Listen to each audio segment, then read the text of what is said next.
हरे कृष्णा, राधे राधे। हम सब श्री कृष्ण चरितामृत श्रवण कर रहे हैं। आज का प्रसंग है कुरुक्षेत्र में मनसुख और श्री कृष्ण। उत्तर श्री कृष्ण चरितामृत 73। मनसुख आखिर पहुंच ही गए कुरुक्षेत्र। श्री धामा भैया ने कहा था। बैलगाड़ी से मनसुख उतरा। इधर उधर देखा। भैया, यहाँ तो भीड़ बहुत है, शिविर कहाँ मिलेंगे? मधुमंगल ने पूछा था। मनसुख ही आगे गया। भीड़ अपार थी। परसों ही है सूर्य ग्रहण। कहाँ से लोग नहीं आए थे, पर मनसुख ने एक स्थान देख ही ली। वहीं पर शिविर लगाने के लिए मनसुख ने कहा। ब्रजराज बाबा को भी वह जगह अच्छी लगी थी। अपने कन्हैया का यहीं कहीं है क्या? बेचारी मैया यशोदा पूछ रही थी। इन्हें क्या मतलब है सूर्य ग्रहण और उससे मिलने वाले पुण्य से? यह तो बस अपने कन्हैया के लिए ही आए हैं। शिविर लगाया गया। वृंदावन नाम लिखा उस शिविर में, ताकि लोग भटके नहीं। शिविर के प्रवेश में सखाओं का यानी पुरुषों का निवास बनाया गया था। उसके भीतर महिलाओं का। मनसुख ने पूरी व्यवस्था खुद ही देखी थी।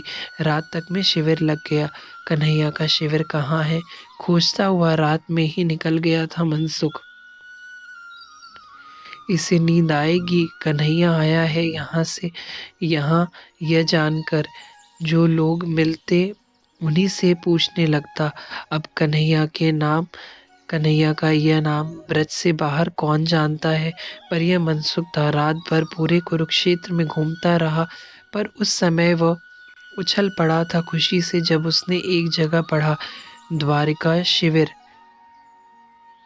अभी अभी पहुंचे थे द्वारिकावासी। शिविर लगाकर सब सो गए थे, थके थे ही। कन्हैया नहीं है। मनसुख ने शिविर के बाहर खड़े द्वारपालों से पूछा। कौन कन्हैया? द्वारपालों ने प्रति प्रश्न किया। अरे कन्हैया, द्वारिका का वो राजा बन बैठा है। मनसुख ने परिचय ऐसे ही दिया था। श्री कृष्णचंद्र महाराज। द्वारपालों ने यह नाम लिया था। हाँ हाँ, वही तुम्हारे श्री कृष्णचंद्र। मनसुख को इससे बहस करना नहीं है, मुझे मिलना है। मनसुख शिविर में जाने लगा। ऐसे कैसे जा रहे हो? रोक दिया द्वारपालों ने। मनसुख को क्रोध आया। रोक क्यों रहे हो? मेरा नाम लो अपने राजा के सामने, देखो वह कैसे भागता आएगा मेरे पास। मनसुख को अपने सखा की ठसक थी ही। नहीं, आप नहीं जा सकते। द्वारपाल भी ज्यादा कुछ कहना नहीं चाह रहा था। मैं सखा हूँ, जाओ कह दो। देखो, मनसुख फिर बोलने लगा था। बहस बढ़ने ही वाली थी। बड़ी आवाज बड़ी आवाज तेज होती गई। श्री कृष्ण जहाँ विश्राम कर रहे थे, मनसुख और द्वारपालों की बहस से उनकी नींद खुल गई थी। अरे मैं उसका सखा हूँ, मनसुख बोले जा रहा था, पर आप जो भी हो इस समय द्वारकाधीश से मिल नहीं सकते। इन्हीं बातों को सुनते हुए उठ गए थे श्री कृष्ण। कौन है? इतने तेज तेज क्यों बोल रहे हो? श्री कृष्ण गवाक्ष से बोले थे।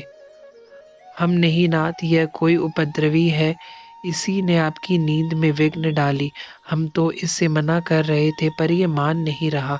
मनसुख ने देखा घुंघराले व की श्याम वर्ण पीताम्बरी लटकी हुई थी श्रीअंगों में। मैं तेरा सखा। मनसुख पुकार उठा था।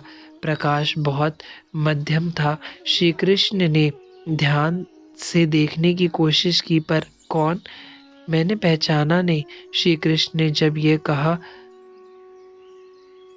अब जाओ यहाँ से। बड़े आए सखा हूँ कहने वाले। द्वारपाल हंसे मनसुख को देखकर। नेत्रों से झरझर अश्रु बह चले थे मनसुख के। वारे कन्हैया, हम 100 वर्ष से तेरी प्रतीक्षा में घड़ी गिन गिन कर जी रहे हैं, और आज तू कह रहा है हमें नहीं पहचानता।